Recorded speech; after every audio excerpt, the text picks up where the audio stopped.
If you have saved one life, you have saved the world.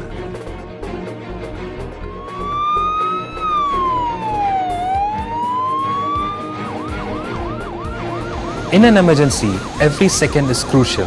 So is the diagnosis and treatment. Traffic accidents are a major cause of death and injuries if not managed immediately and appropriately. On arrival of the patient, he or she is triaged and the emergency room physician starts the trauma protocol and in a polytrauma patient announces the code TAT, which means Trauma Alert Team.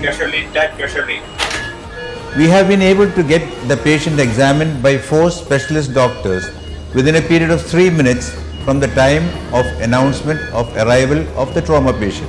The Trauma Alert Team or TAT consists of critical care physician, gastrosurgeon, neurosurgeon and the orthopedic surgeon, and each of them have been assigned a pre-arranged duty.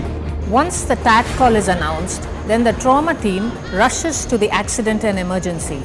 The trauma team consists of doctors, nurses as well as paramedics, and each one is assigned a specific role. The team also has a team leader as well as a nurse who is allocated for documentation of events. The approach to resuscitation in trauma is as per the ATLS protocol.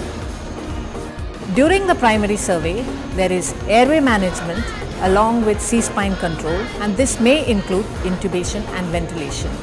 This is followed by breathing, followed by circulation with hemorrhage control, which also consists of a detailed ultrasound examination called the EFAST, and this is then followed by a full neurological examination.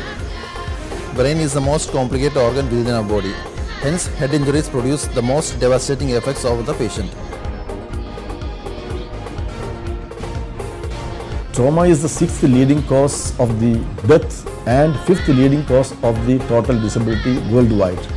At VPS Lakeshore Hospital, we have got amply equipped emergency rooms staffed with expert medical and paramedical staff. The patients are transferred along with the critical care team and all the required equipment for CT scan. During any of this, if the patient becomes unstable, then they are immediately transferred to the operation theatre for hemorrhage control and damage control surgery. We have a blood bank which can supply 40 units of blood.